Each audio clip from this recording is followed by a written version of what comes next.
Te alabo, te honro y te glorifico, amado Dios. Permite, Padre Santo, que tu palabra entre en los corazones de aquellos que estamos, Señor, prestos para escucharla. Que taladre nuestros corazones de roca, Padre Celestial, y los transformes en carne, Padre Celestial, para que esa palabra, Señor, tú nos has dado, Señor, para compartir, genere en nuestras vidas una conciencia y una necesidad de transformación real, verdadera, conforme a tu necesidad para nuestra iglesia, conforme a tu plan mejor para nuestra iglesia. En el nombre de Jesús. Amén, amén y amén. ¿Los niños se quedan entonces? ¿Los niños se quedan entonces? Niñas, para el otro lado, muchachas. Estaba entendiendo yo mal. Hijos, para que vayan a la escuela. Gracias, Maritza. Amén. Yo quiero empezar preguntándoles: ¿sabían que ayer murió alguien? ¿Sabían que ayer murió alguien? ¿Y sabían que, bueno, una pareja? Ayer murió una pareja, leía yo en internet. Pues estuve orando por esa pareja, por la familia de esa pareja. No sé bajo qué condiciones estaban, qué estaba viviendo, qué estaba sucediendo, pero pensaba en la familia. Dice la noticia que leí el día de ayer que una pareja venía de Cali hacia Jamundí en una moto. Y dice que llegando al cementerio de Jardines de acá al sur, como el cementerio que queda yendo para Jamundí, del Metropolitano del Sur, decía la noticia que perdieron el control, la moto se estrelló contra el poste y los dos murieron instantáneamente. Cuando yo leía, hasta me asusté, porque describe que el poste se partió. ¿Usted se imagina a qué velocidad tuvo que andar la persona que conducía esta moto para que un poste se parta? ¿Usted se imagina la velocidad a la cual iban? Tenía que ser una cosa impresionante. Murieron allí, murieron en el instante. Recordaba yo unos familiares de mi mamá, se me escapa en este momento el nombre. Ellos, Amanda y ¿cómo se llaman estos? Y Eduardo. Ellos venían era de Palmira para acá. Creo que ustedes lo conocieron, ¿cierto? Amanda y Eduardo. Ellos son limonareños, la tierra donde viene la gente bonita. Pregunté a mi mamá y era. No, que me chocó también. Y allá ellos venían de Palmira y en el carro sufrieron un accidente, el carro quedó vuelto nada y ellos murieron allí mismo en el acto.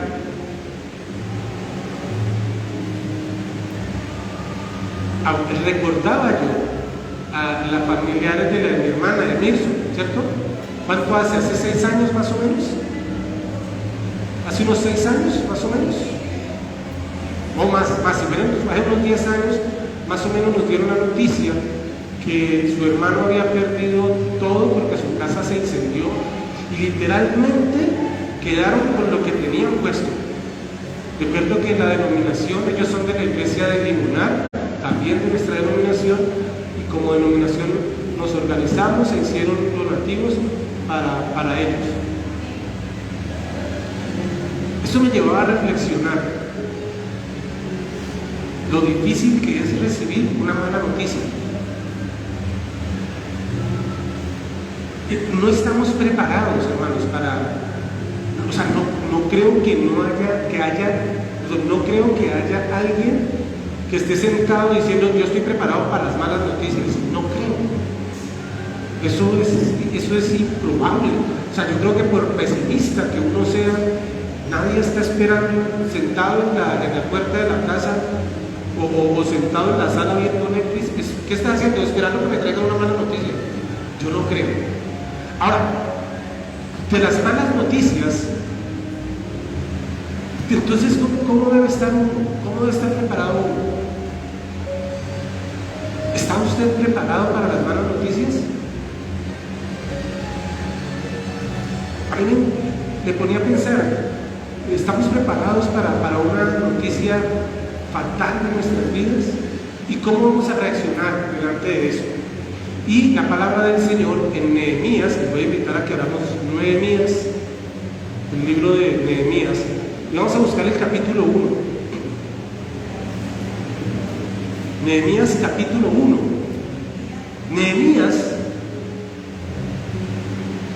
fue un hombre que nació durante el exilio. Y Nehemías, durante el exilio, crece, se convierte en un judío que presta un servicio para el rey Ciro bastante importante. Y ahora vamos a ver, es el hombre probablemente de mayor, es el servidor de mayor confianza del rey. Esa es la posición de Ciro, perdón, de Nehemías. De Ciro es el rey, lo llamamos Chinchero, ya la estaba embarrando. Dice así, Nehemías capítulo 1, vamos a ir leyendo por pedacitos. Dice: palabras de Nehemías, hijo de Acalías. Aconteció en el mes de Quisleu, en el año 20, estando yo en Susa, capital del reino, que vino Anani, uno de mis hermanos, con algunos varones de Judá, y les pregunté por los judíos que habían escapado y que habían estado de la cautividad y por Jerusalén, y me dijeron: del remanente, los que quedaron de la cautividad allí en la provincia están en gran mal y afrenta, y los muros de Jerusalén y el muro de Jerusalén derribado y sus puertas quemadas a fuego. Cuando oí estas palabras me senté y lloré, e hice duelo algunos días, y ayuné y oré delante del Dios de los cielos. Y aquí es donde rara vez uno encuentra unas palabras del profeta, una descripción tan sentida. Los profetas generalmente, si leemos la estructura, ellos arrancan hablando siempre, arrancan declarando de quién es la palabra que están recibiendo. Ellos siempre van a decir que su palabra viene de Dios, que su palabra viene del Señor. Ningún profeta del Antiguo Testamento, los modernos sí, los del siglo XX para acá sí dicen, el Señor, dicen, yo tengo palabras, ellos no. Ellos hablaban de lo que el Señor les mostraba. Y Nehemías tiene la particularidad que él no arranca mostrando la situación a modo de culpa del pueblo, sino que Nehemías arranca su descripción a modo de entendimiento por el sentimiento que causa eso. ¿Y qué dice? Lo primero que dice es que el remanente, es decir, las personas, los seres humanos que están allí, están sufriendo. Dice que el remanente que quedaron allí de la cautividad en esta provincia están sufriendo gran mal y gran afrenta. Está sufriendo gran mal y gran afrenta. Te pregunto, ¿cómo están tus seres queridos? ¿Cómo están viviendo? ¿Cómo están pasando? ¿Qué situaciones están atravesando? ¿Estás por lo menos al tanto de eso? ¿Y cómo están las personas a las que tú amas? ¿Tus seres queridos que están viviendo, que están atravesando? Dice que están viviendo gran mal y afrenta. Una afrenta quiere decir que están siendo ofendidos, humillados permanentemente. ¿Cómo están tus hermanos en la iglesia? Una de las características del cristiano, algo que nos permite identificarnos como cristianos, según la Escritura, según lo que describe Pablo en sus cartas de cómo deberían ser los cristianos, Pablo dice que deberíamos ser unánimes en nuestra forma de sentir. Me llama la atención porque Pablo cuando dice, no dice nuestra forma de pensar. Pablo dice unánimes en el sentir, en un mismo sentir. No dice que en un mismo pensar. Por lo tanto, existe la posibilidad de que como hermanos de ellos no estemos de acuerdo. Por ejemplo, Lidia no tiene buen gusto para los equipos de fútbol. Mentira, Lidia. Excelente equipo. Es algo en lo que no estamos, pero es mi hermana y la amo. ¿Listo? Me queda hermoso ese rojo. Pero si dice que tengamos un mismo sentir. ¿Sabes tú cuál es el sentir, el dolor de tus hermanos en la iglesia?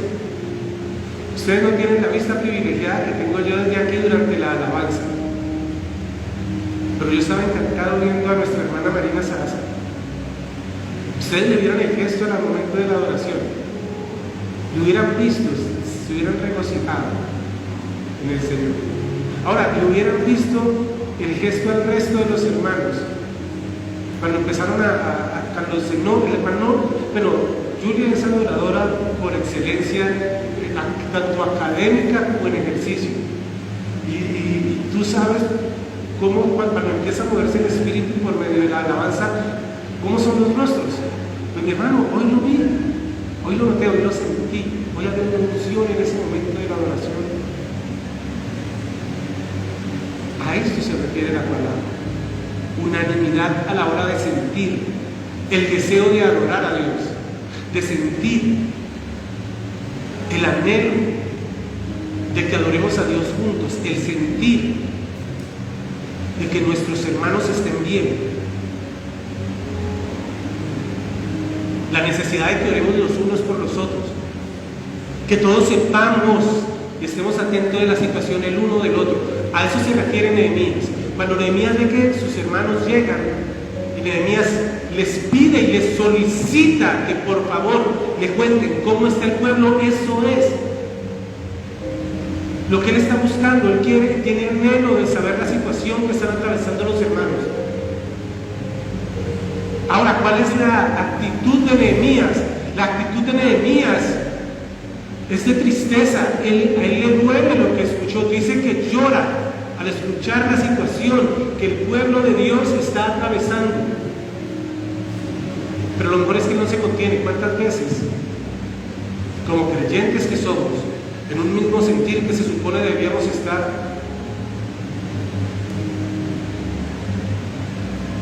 tal vez no mostramos dolor por la situación del hermano, tal vez no mostramos deberíamos estar mostrando esa situación de sentir por lo menos, como mínimo, compasión de la situación que están viviendo nuestros hermanos, de la situación que está atravesando nuestros hermanos. ¿Cuándo?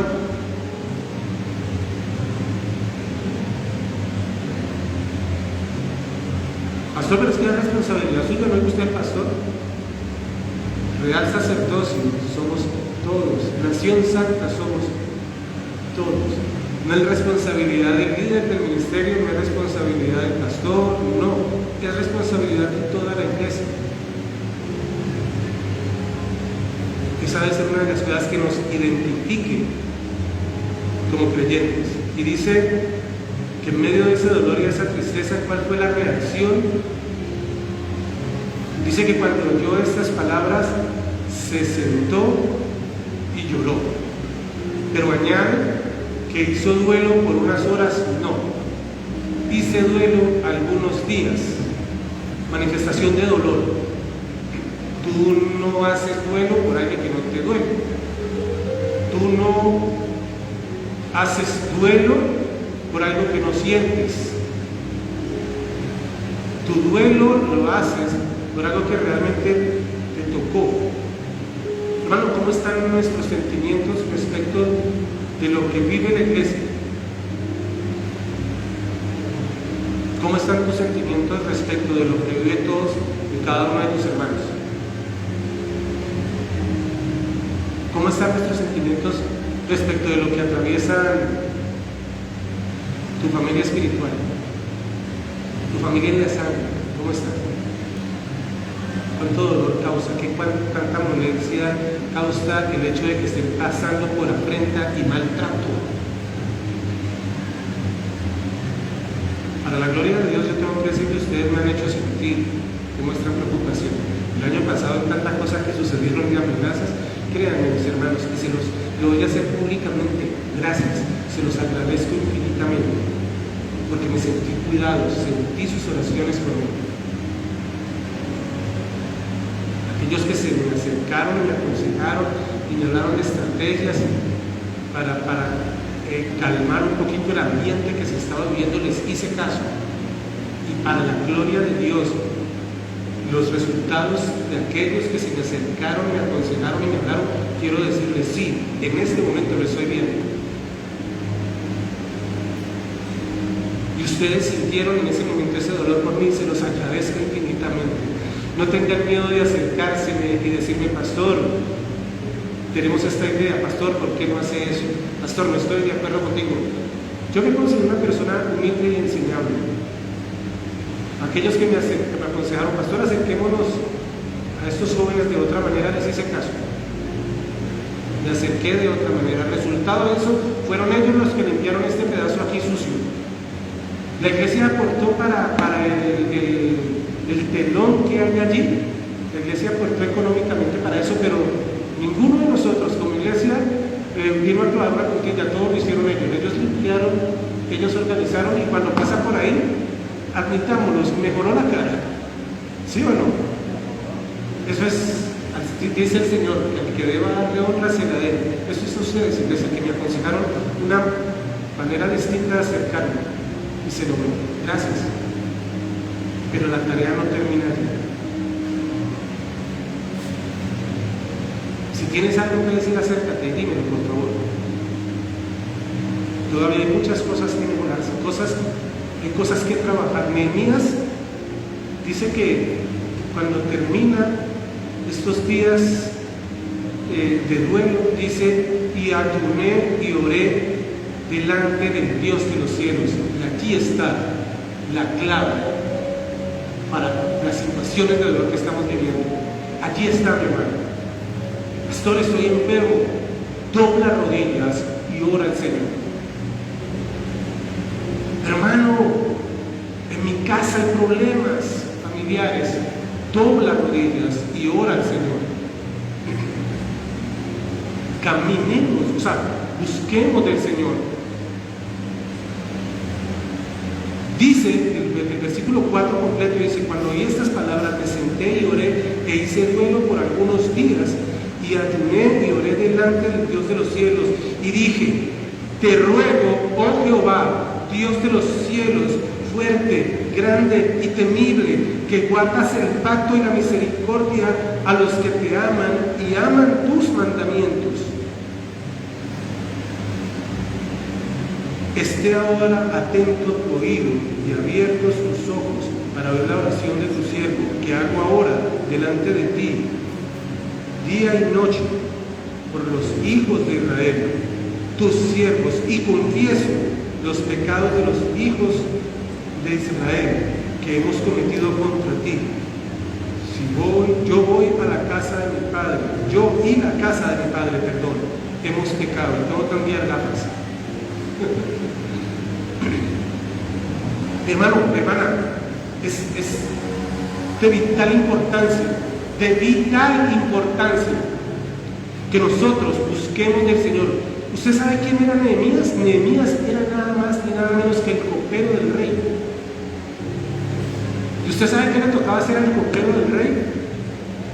El copero del rey no era nada más ni nada menos que la persona que probaba la comida del rey para asegurarse de que a él no le iban a envenenar. No es otra. El copero era importante. Era tranquilamente la persona en la que más confiaba el rey. El copero se aseguraba. El copero estaba a cargo, mi hermano, de la preparación del vino del rey. El copero estaba a cargo de ¿cómo se dice? Las viñedas, ¿cómo dice? Donde siembran la uva. ¿Qué nombre tiene ese? Viñedos. Gracias. viñedos. Él estaba a cargo de los viñedos, él estaba a cargo de la selección de la uva, él estaba a cargo del proceso de preparación de la uva, de cómo se licuaba. Él estaba a cargo de los, ¿cómo se dice?, de los tarros, ¿cómo se dice?, donde se metía la uva. Él estaba a cargo de la fermentación. ¿Cómo llamando estamos? Barriles, gracias, sacaste la ignorancia a este pobre pastor. Él estaba a cargo de todo ese proceso. Él estaba a cargo de separar el vino añejo que mejor sabor tenía. Él estaba a cargo de separar el mejor vino que se iba a consumir dentro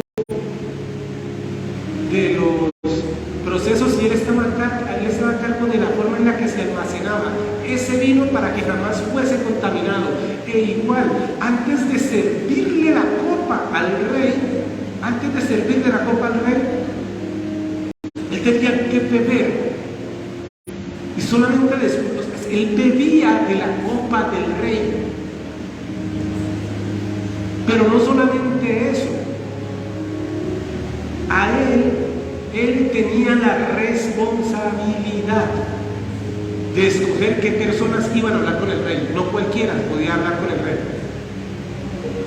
La persona que determinaba si la visita iba a ser agradable o de gusto para el rey, la determinaba el copero. Ese era el trabajo de Nehemías.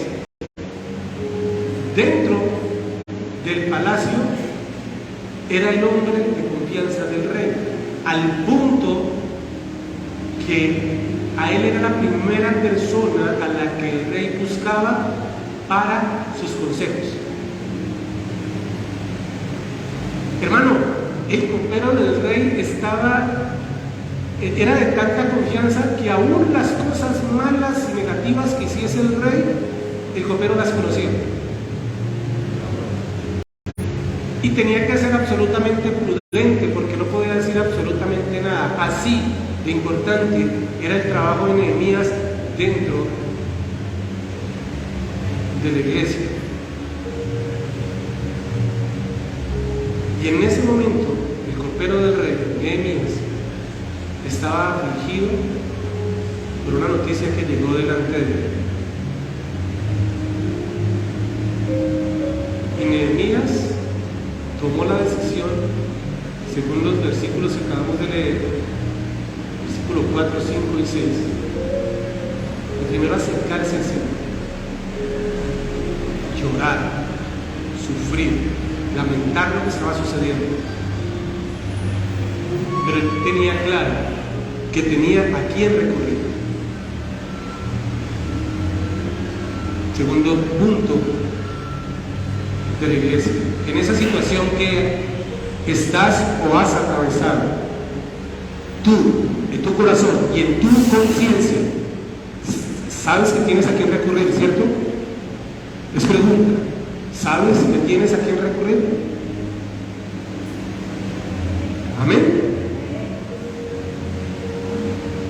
¿Sabes que esa persona, ese ser todopoderoso y maravilloso al que vas a recurrir, siempre está dispuesto a escucharte? A mí me llama la atención porque la gente tiende a pensar que cuando el Nuevo Testamento dice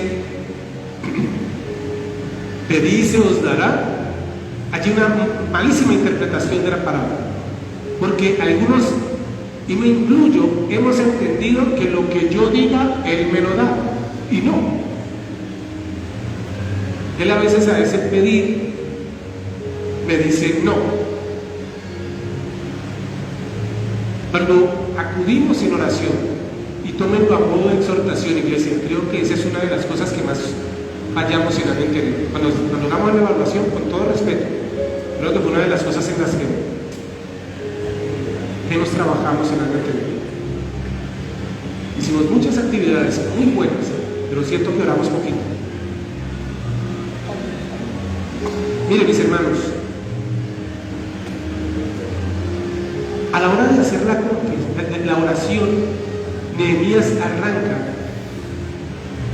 reconociendo la grandeza de Dios, y lo que dice en el versículo 5 dice: y dije, te ruego, oh Jehová, Dios de los cielos, fuerte, grande, temible, que guardas pacto y la misericordia a los que aman y guardan tus mandamientos. Allí Nehemías está haciendo alusión al evento que vivió el pueblo cuando lo sacaron de Egipto. De eso está hablando Nehemías en ese momento. Nehemías está recordando, no recordándole a Dios, está recordando él mismo que tiene un Dios a quien recurrir.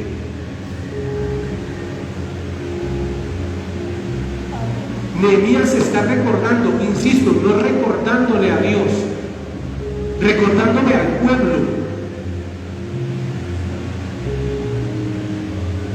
que hay un pacto de Dios ofrecido al pueblo de Israel y hay unos mandamientos, unas leyes celestiales, no jurídicas, celestiales, y que el cumplimiento de esas leyes y ese pacto iban a asegurarle al pueblo de Israel el cuidado por parte de Dios. Recuerden, mis hermanos, que dentro de la metáfora que maneja el pueblo de Israel, el estado del templo es una muestra de cómo está la relación del pueblo con Dios. Entre más adornado, entre más lleno de riqueza y entre más pomposo estuviese el templo, pues eso describía que había una mejor relación del pueblo para con Dios. Por eso los fariseos se enojaron tanto cuando Jesús les dijo: yo soy capaz de destruir el templo y reconstruirlo en 3 días. Por eso lo tomaron como una amenaza. ¿Cómo así que vas a destruir el templo y a levantarlo en 3 días? Si para poder tener la belleza y lo majestuoso que tiene el pueblo ahora han pasado más de 400 años. Porque la reconstrucción del pueblo arrancó 400 años antes del nacimiento de Cristo, 450 años antes. Por eso ellos hablan de esta forma, por eso ellos hablan de esta manera, porque no hay forma en la que ellos pudiesen aceptar que el templo iba a ser construido de esta forma. Nehemías está recordando eso, y Nehemías hace la súplica que honestamente todo creyente deberíamos estar haciendo. Esté ahora atento, oído y abiertos tus ojos para oír la oración de tu siervo. ¿Usted sabe qué fue lo primero que le dijo Dios a Moisés cuando le hizo el llamado? ¿Recuerdan? Jehová le dice a Moisés que ha escuchado la oración de su pueblo en Egipto, y por eso hay una respuesta a esa oración. Jehová dice que ha visto los padecimientos del pueblo en Egipto, y por eso hay una respuesta a la oración. ¿De qué forma estás orando, iglesia? ¿De qué forma estamos orando, hermanos? ¿De qué forma estamos hablando con el Señor? ¿Estamos pidiendo de manera egoísta: Señor, dame, provéeme? ¿De qué forma estamos orando? ¿Estamos orando como si esta fuera una de las iglesias para la prosperidad?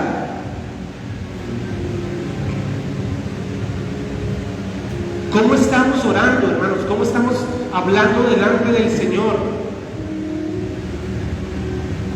¿Estamos exigiendo como si Él estuviese a nuestro servicio y no al contrario? Dios es el más grande servidor, sí, definitivamente sí. Dios no es nuestro sirviente. ¿Cómo estamos orando al Señor, mi hermano?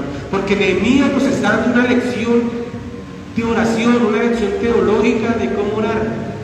Nehemías está pidiendo al Señor, él tiene claro que está pidiendo al Señor que escuche su oración, no porque Nehemías considere que el pueblo lo merece, sino porque hay misericordia en el Padre. Amén. ¿Cuántos dicen? ¿Cuántos creen en la misericordia de Dios? cómo sabemos que Él está demandando respecto a la misericordia? Porque Él dice que en esta oración que hago ahora delante de ti, día y noche, y escuchen lo que dice: por los hijos de Israel, tus siervos, y confieso los pecados de los hijos de Israel que hemos cometido contra ti. Sí, yo y la casa de mi padre hemos pecado. Y añade: hemos pecado en extremo, nos hemos corrompido contra ti y no hemos guardado los mandamientos, estatutos y preceptos que diste a Moisés tu siervo. Y ahí está la tercera clave. ¿Qué tan obedientes estamos siendo a lo que Dios nos está pidiendo? ¿Qué tan obedientes hemos sido? Mis hermanos, miren, Juan nos dice, y creo que es mi lectura favorita en la Biblia, Primera de Juan dice: hijitos, no pequéis. Juan no está diciendo a la iglesia. Si no fuera la iglesia, no se atrevería a llamar hijos. Hijitos míos. Es más, ese hijitos míos describe una relación muy cercana, de mucho amor y contacto, preocupación por el pueblo. Dice: hijitos míos, no pequéis. Y Juan tiene esta característica. Acuerden que Juan es el que se fija que Jesús lloró. Juan es el que se enoja diciendo que Judas traicionó. Juan es melancólico, y hasta la última parte de sus cartas él lo sigue mostrando: hijitos míos, no pequéis. Ya estaba abuelito. Recuerden que él fue el único de los discípulos que murió por muerte natural. Hijitos míos, no pequéis. Y si pecáis, recuerden que abogado tenemos para con el Señor a Jesucristo el Salvador. Nehemías no tenía conocimiento de eso, no le tocó esa estupenda noticia de la gracia. Pero hemos orado has orado. ¿Cuándo fue la última vez que oraste de rodillas por tu familia? ¿Y cómo fue tu oración? ¿Cuándo fue la última vez que clamaste con todo tu corazón, tal vez al punto de derramar lágrimas, por la iglesia donde estás, por la iglesia donde naciste? Yo no, mi oración de fe fue en Eclesia, pero la primera iglesia que yo visité, para la gloria de Dios, fue esta. Era un niño, ya les conté, mi maestra fue la hermana Miriam Ruiz, y hasta les puedo contar que me enseñó a hacer un pollito con lana. No me acuerdo de qué me enseñó, pero recuerdo que fue un pollito de lana. ¿Qué recuerdas tú de tu formación, de lo que te enseñaron tus padres? ¿Qué recuerdas tú de tu experiencia con el Señor? El 28 de abril de 2008, miércoles santo, sentí que no podía parar de llorar. Estaba aquí, más o menos por donde está la hermana Isaura, estaba sentada llorando. Y empezó un hermano a predicar la palabra. Yo no sé por qué yo no podía parar de llorar. Créanme, hermano, que ahí me lloré. Hice fuerza para no llorar, pero era algo que fluía. Yo no entendía qué estaba pasando. No tenía idea de qué estaba ocurriendo, pero no podía parar de llorar. Y fue una manifestación del Espíritu Santo en mi vida. Ahora, no van a creer que si no lloró ustedes no hay una manifestación. No, el Señor se expresa y trabaja de formas tan variadas y tan distintas. Esa fue mi experiencia. Y supe que esta era mi iglesia. Y me quedé aquí estoy. Y aquí estaré hasta que el Señor determine que debo estar. Porque esta es mi casa, pero esta es la iglesia del Señor. Miren, hermanos, Nehemías muestra tanta preocupación por el pueblo que él ora por los que están alrededor suyo. Nehemías ayunó y oró varios días él solito. Él expresó su tristeza por el pecado de Israel. Él oró porque tenía un deseo en su corazón, y su deseo era que el Señor reviviera a Jerusalén. ¿Qué hay en tu corazón? ¿Cuál es el anhelo de tu corazón para la iglesia? ¿Has orado a la iglesia para que el Señor continúe en ese avivamiento para la iglesia? ¿Qué has sentido respecto de tu familia? Hemos orado para que el Señor reviva ese avivamiento en el corazón de aquellos familiares nuestros que tal vez están apagados en la fe.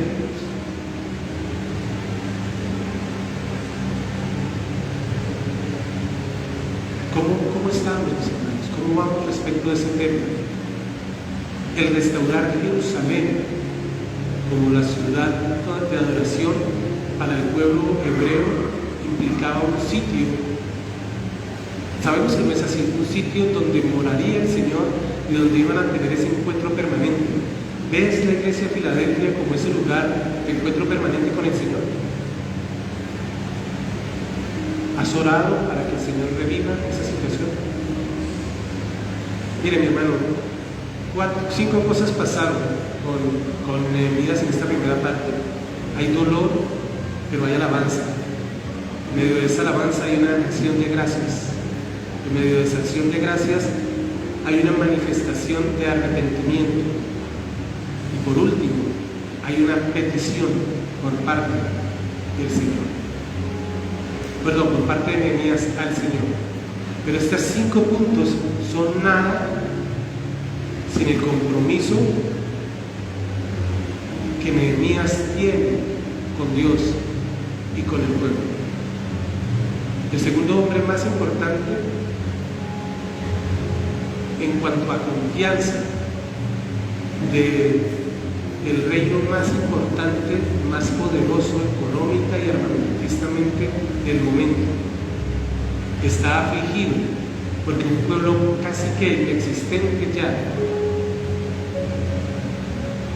ha perdido lo más grande, ha perdido lo más importante, lo que le da identidad, ha perdido su relación con Dios. No permitas que se pierda tu identidad con Dios. No permitas que se pierda lo que te identifica a ti como parte de la iglesia. Está bien que no estés de acuerdo con decisiones, no hay problema, pero no permitas que se enfríe tu corazón. Versículo 9. Pero si hoy volvieres a mí, pero si os volvieres a mí y guardares mis mandamientos, me quedé en el 8. Acuérdate ahora la palabra que diste a Moisés tu siervo. Estoy en el versículo 8, pido perdón. Nehemías 1:8. Acuérdate ahora de las palabras que diste a Moisés tu siervo, diciendo: si vosotros pecarais, yo dispersaré por los pueblos. Pero si volvierais a mí y guardareis mis mandamientos y los pusieres por obra, aunque vuestra dispersión fuese hasta el extremo de los cielos, de allí os recogeré y os traeré al lugar que escogí para habitar allí mi nombre. Hermano, ¿entendiste la promesa que el Señor está diciéndonos en esta mañana? ¿Entiendes la oración que el Señor está pidiendo para la iglesia en esta mañana?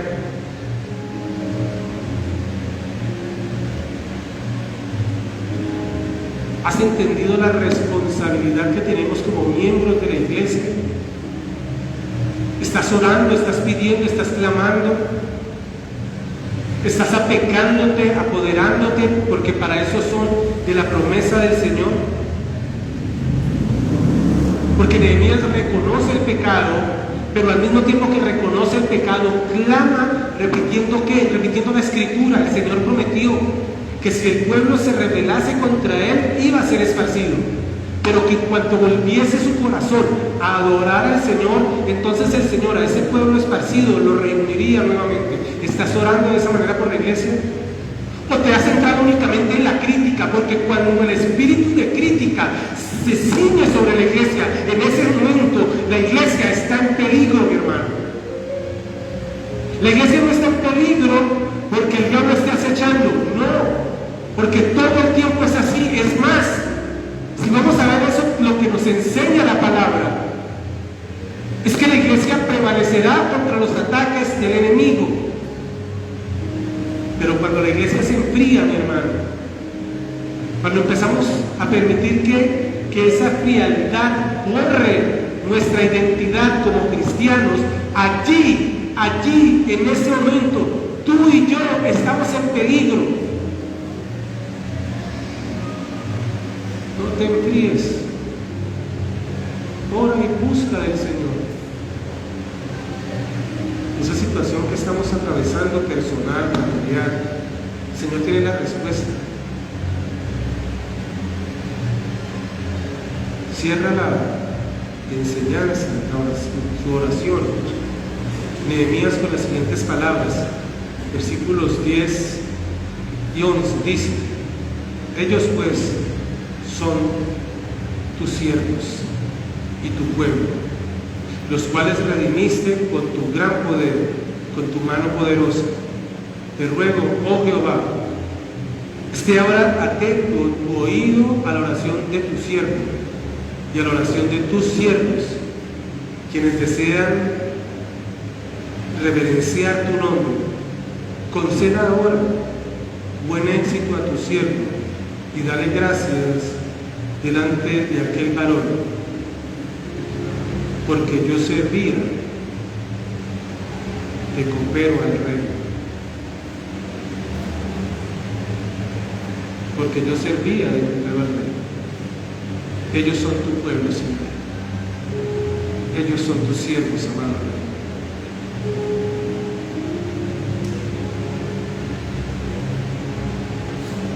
Reedifiquemos el templo, hermano. Reedifiquemos el templo en nuestro corazón. Busquemos permanentemente, busquemos más del Señor. El Señor quiere ser hallado, el Señor se va a dejar hallar. Ahora, lo estamos buscando realmente. Y créanme que esto no es una pregunta para ustedes, es una pregunta para mí. Estoy buscando realmente. Quiero realmente reivindicarme delante del Señor. No le pedí permiso, pero yo quiero comentarlo. Julie en diciembre tuvo su ceremonia de matrimonio en Chocó, una tierra preciosa, tengo que volver. Esa fue su manera de reivindicarse nuevamente con Dios. ¿Cómo está tu relación con esto? ¿De qué manera crees tú que necesitas reivindicarte nuevamente con Dios? ¿Cómo vas a utilizar ese momento y ese encuentro con el Señor? ¿Saben una cosa? Si ustedes prestaron atención a la última frase, al último versículo que leímos hoy de Nehemías, el versículo 11 dice: te ruego, Jehová, esté atento ahora tu oído a la oración de tu siervo y a la oración de tus siervos. La oración personal, como lo dije al principio, que lo pide Pablo, aún en una oración tenemos que ser unánimes. Preguntarle a mi hermano, ¿cómo está tu situación laboral, tu situación familiar? ¿Quieres que ore? Preguntarle al hermano Carlos, hermano, ¿cómo está su negocio? ¿Cómo va todo? ¿Quiere que ore? Preguntarle a Marisa, ¿cómo va la familia? ¿Cómo están los muchachos? ¿Cómo están todos? ¿Quieren que ore? ¿Cómo va la relación con tu esposo? ¿Quieres que ore? Pero no solamente yo, que lo hagamos los unos por los otros, unánimes en un mismo sentido. Tenemos todos que ser ese siervo que está en el momento y en el lugar preciso para escuchar y atender las necesidades del pueblo de Dios. Todos tenemos que hacerlo. es nuestra responsabilidad, porque somos un solo cuerpo, hemos sido bautizados por un solo Espíritu y servimos a un solo Dios. Y somos beneficiarios de una sola gracia.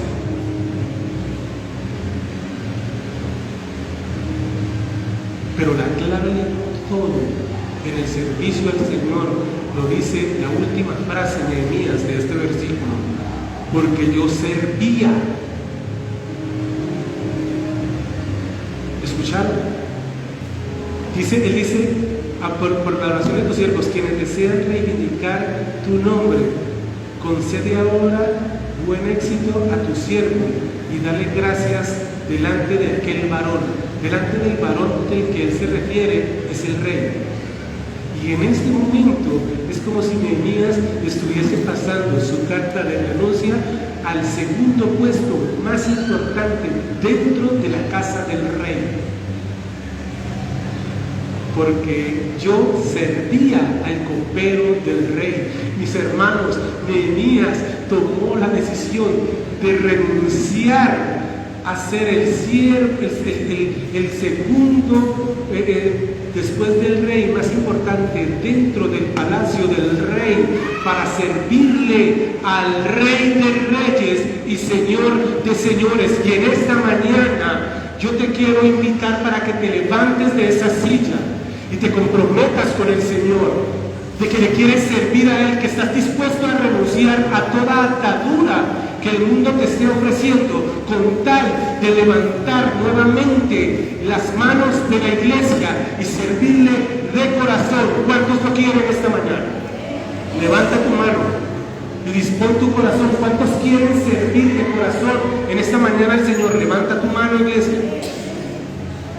¿Cuántos quieren comprometerse con el Dios verdadero y abandonar todo aquel yugo terrenal que te hace sentir importante por servirle al más importante ser, no de la creación, sino al que creó todo? ¿Quién quiere? ¿Cuántos lo quieren? ¿Cuántos lo desean? ¿Cuántos lo anhelan? Es un deber del cristiano. La persona que se identifica con Cristo, tenemos el deber de servir de corazón al Señor y desprendernos de todo aquello que ofrece el mundo, que te está quitando tiempo para servir al Señor. Ahora no vayas a salir de aquí diciendo que el pastor le dijo que renunciara a su trabajo. No. Me refiero a que renuncies a todo aquello que le está robando el tiempo al creador del tiempo.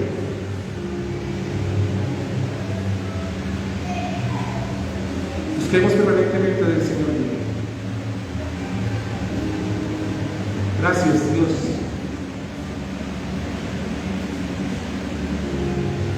Amadísimo Dios y Padre Celestial, en esta mañana, Señor, estamos delante de tu presencia, Señor, y queremos honrarte a ti, Señor. Queremos glorificarte a ti, Señor. En esta mañana queremos comprometernos contigo, amado Dios, en servirte, en adorarte, en exaltarte, amado Rey. No estoy aquí por herencia genética, Señor. Estoy aquí porque tú me hiciste un llamado. No estoy aquí por presiones, Padre Celestial. Estoy aquí, Señor, por tu misericordia. Amado Dios, he pecado tantas veces en contra tuya, Señor. De hecho, todo lo contrario, Señor, a lo que tu palabra me ha pedido hacer, Señor. Mi temperamento no parece moldeado por ti, Señor. Mi temperamento parece más moldeado por mi propia carne, mis reacciones, amado Dios. Por eso en esta mañana, Señor, yo reconozco que mira, Señor. Tu palabra dice que la oración del justo será escuchada, Señor. Pero para poder ser justo, Señor, debo ser justificado por tu gracia, Señor. En esta mañana, hoy delante de ti, Señor, reconociendo, Señor, que necesito de tu ayuda en mi vida, Señor. Levanto mis manos, Señor, delante de tu presencia, y oro por esta congregación que es tuya, Padre Celestial. Oro por todos y cada uno de ellos, Padre Celestial, que estén más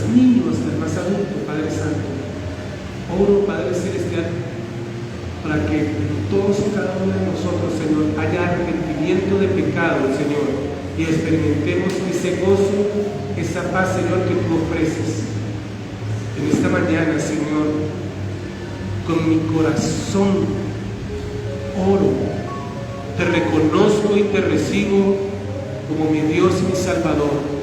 Reconozco que he pecado delante tuyo, Padre Celestial. Reconozco, Padre Celestial, que solamente la obra de tu Hijo Jesucristo en mi vida me puede dar el perdón que necesito, la reconciliación contigo que tanto anhelo. En el nombre de Cristo Jesús. Amén, amén, amén y amén. Si tú oras de corazón en esta mañana, entonces elévale una alabanza al Señor por medio de un aplauso. Y déjame decirte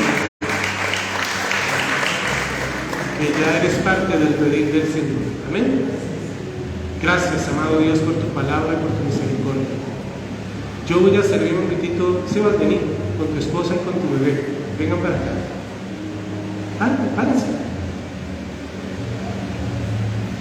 Le voy a pedir el favor a mi hermana Miriam Ruiz. Venga un momentito acá, por favor. Hermano Luis Carlos Gómez, venga un momentito por acá, por favor.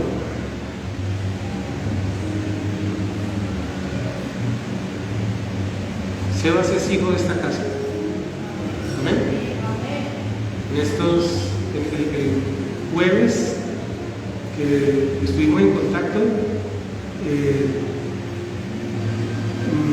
y debí haber hecho algo en ese momento y no lo hice.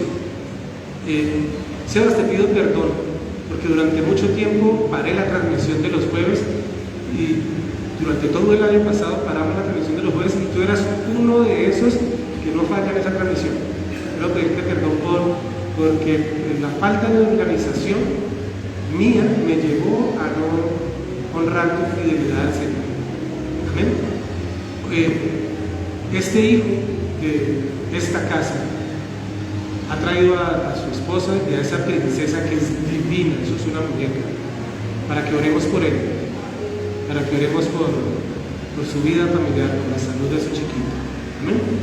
Y como iglesia vamos a hacerlo, porque esta es tu casa, ¿sí? Hermano, bien pueda, para que oremos entonces. Hermano Luis Carlos, sostiene por favor para hermano Luis Carlos, sostiene por favor. Padre, te alabamos en esta mañana.